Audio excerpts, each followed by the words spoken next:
भविष्य के आधार पर सब आज का निर्णय लेना चाहते हैं। भविष्य में सुख मिले, भविष्य सुरक्षित हो, ऐसे निर्णय आज लेने का प्रयत्न रहता है सबका। आप अपने जीवन को देखिए, क्या आपके अधिकतर निर्णय के पीछे भविष्य का विचार नहीं होता? और हो भी क्यों ना। अपने जीवन को सरल और सुखमय बनाने का प्रयत्न करने का अधिकार सबका है। पर भविष्य तो कोई नहीं जानता, केवल कल्पना ही की जा सकती है। तो जीवन के सारे महत्वपूर्ण निर्णय कल्पनाओं के आधार पर ही करते हैं हम। क्या निर्णय करने का कोई तीसरा मार्ग हो सकता है? विचार कीजिए।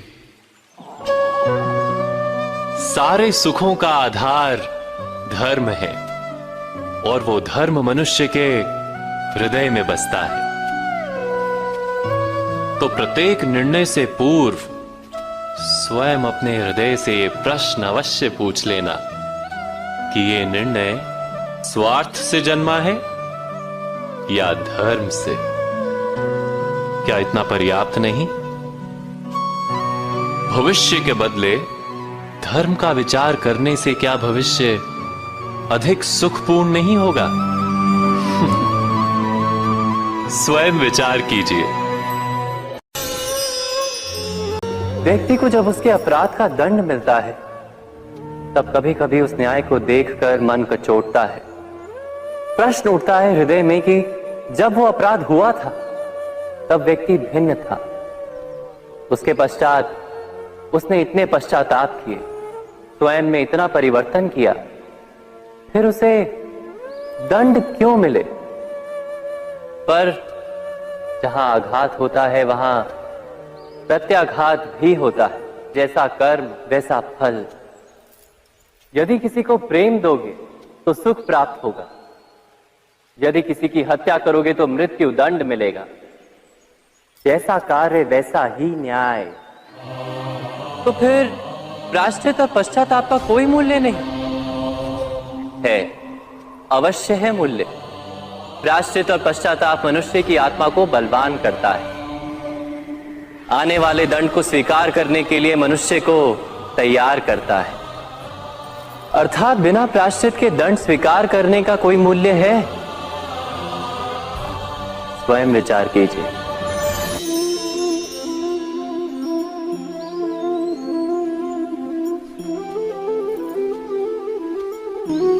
जब अपने किसी अच्छे कार्य के उत्तर में दुख प्राप्त होता है अथवा किसी को उसके दुष्ट कार्य में सुख मिलता है तो मन अवश्य ये विचार करता है कि अच्छा कार्य करने का, धर्म के मार्ग पर चलने का तात्पर्य क्या है। पर दुष्ट आत्मा को क्या प्राप्त होता है ये भी देखिए। दुष्टता करने वाला हृदय सदा चंचल रहता है, अकुलाता रहता है। मन में सदा नए नए संघर्ष उत्पन्न होते हैं। अविश्वास उसे जीवन भर दौड़ाता है। क्या ये सुख है? जबकि धर्म पे चलने वाले, अच्छा कार्य करने वाले, सच्चरित्र व्यक्ति का हृदय शांत रहता है। परिस्थितियां उसके जीवन के सुख में बाधा नहीं बनती। समाज में सम्मान और मन में संतोष रहता है सदा। अर्थात अच्छा बर्ताव भविष्य में किसी सुख का मार्ग नहीं। अच्छा बर्ताव स्वयं सुख अथवा बुरा बर्ताव भविष्य में किसी दुख का मार्ग नहीं। अधर्म उसी क्षण दुख उत्पन्न करता है। धर्म से सुख नहीं, धर्म स्वयं।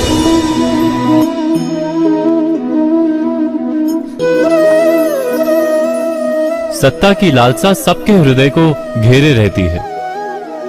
प्रत्येक व्यक्ति अपना एक राष्ट्र निर्मित करने का प्रयत्न अवश्य करता है। फिर वो राष्ट्र गुरु राष्ट्र की भांति बहुत बड़ा हो या फिर अपने परिवार तक सीमित हो, वो सत्ता प्राप्त करने का प्रयास अवश्य करता है। किंतु सत्ता का वास्तविक रूप क्या है? क्या हमने कभी विचार किया है? एक मनुष्य जितने अधिक लोगों के जीवन को प्रभावित कर सके, जितने अधिक लोगों के जीवन की स्वतंत्रता पर अंकुश रख सके, उतनी ही अधिक सत्ता का अनुभव करता है वो। सत्ता का वास्तविक रूप ही है अन्य के जीवन पर स्वयं का प्रभाव। किंतु क्या वास्तविक प्रभाव प्रेम, दया, करुणा और धर्म से निर्मित नहीं होता? जब भी मनुष्य कठोरता और अधर्म से सत्ता प्राप्त करने का प्रयत्न करता है, तब वो दूसरों के हृदय में विरोध अथवा विद्रोह को जन्म देता है। और परिणाम कुछ इस प्रकार। हां, कुछ समय के लिए वो स्वयं को प्रभावी और शक्तिशाली अवश्य पाता है, किंतु वो वास्तविक सत्ता नहीं। यही कारण है कि भृगु और वशिष्ठ जैसे ऋषियों की आज भी पूजा की जाती है, रावण और हिरण्यकश्यप की नहीं। इस पर तो आप विचार अवश्य करें। सत्य कहा ना?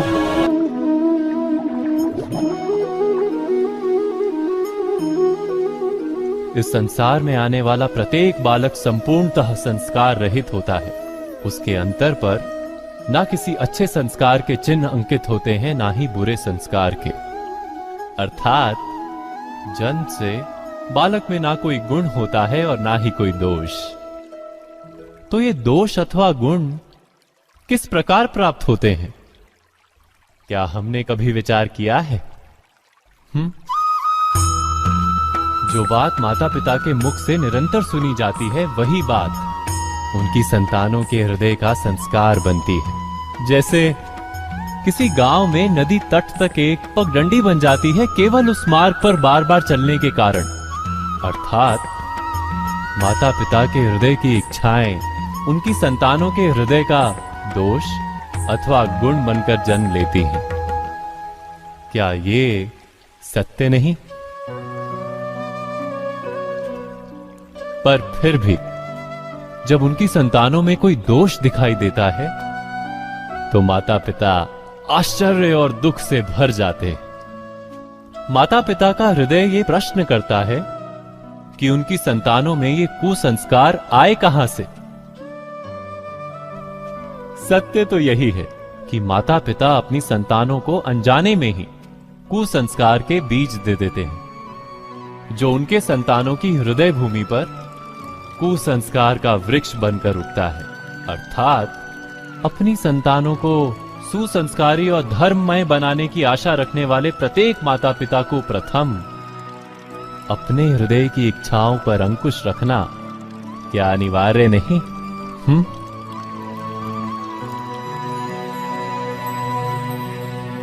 प्रत्येक माता पिता इस पर विचार अवश्य कीजिएगा।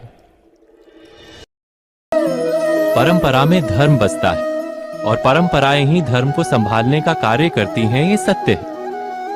पर क्या केवल परंपरा ही धर्म है? विचार कीजिए।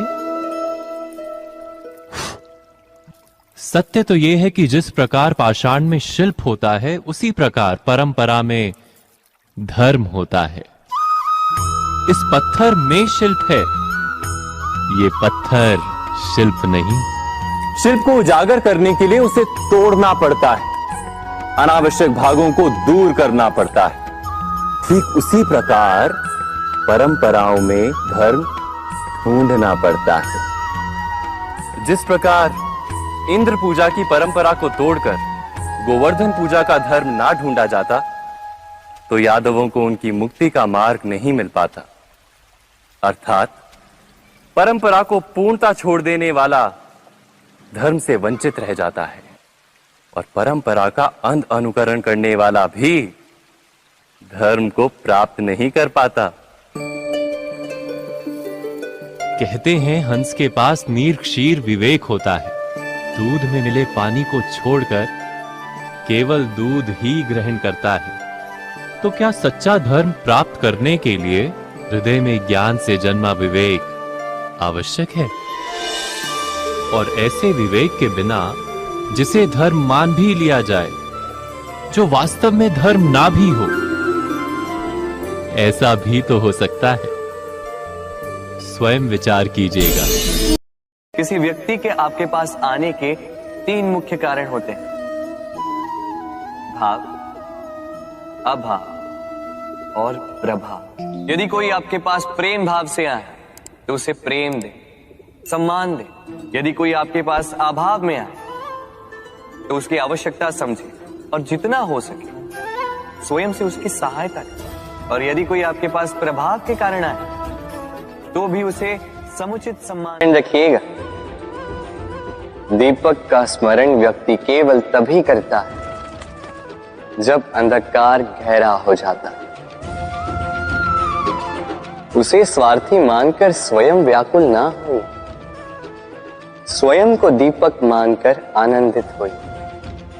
भाग्यवान समझिए खुद को कि किसी को आवश्यकता पड़ने पर आपकी याद आए, कि आप इस संसार में किसी की सहायता करने योग्य हैं। इस जीवन में किसी के स्वार्थी होने से स्वयं का दृष्टिकोण न बदले।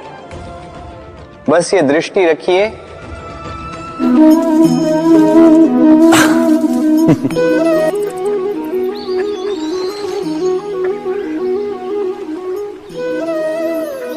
समय के आरंभ से ही मनुष्य को एक प्रश्न सदा पीड़ा देता है कि वो अपने संबंधों में अधिकतम सुख और कम से कम दुख किस प्रकार प्राप्त कर सकता है। क्या आपके सारे संबंधों ने आपको संपूर्ण संतोष दिया है? विचार कीजिए। हमारा जीवन संबंधों पर आधारित है, हमारी सुरक्षा संबंधों पर आधारित है। इसी कारण हमारे जीवन के सारे सुखों का आधार भी संबंध है। किंतु फिर भी हमें संबंधों में ही अधिकतर दुख क्यों प्राप्त होते हैं? सदा ही संघर्ष भी संबंधों से ही उत्पन्न क्यों हो जाते हैं? कभी विचार किया है?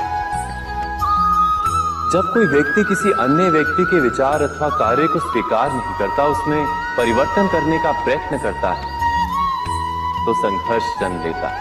अर्थात जितना अधिक अस्वीकार उतना ही अधिक संघर्ष, और जितना अधिक स्वीकार उतना ही अधिक सुख।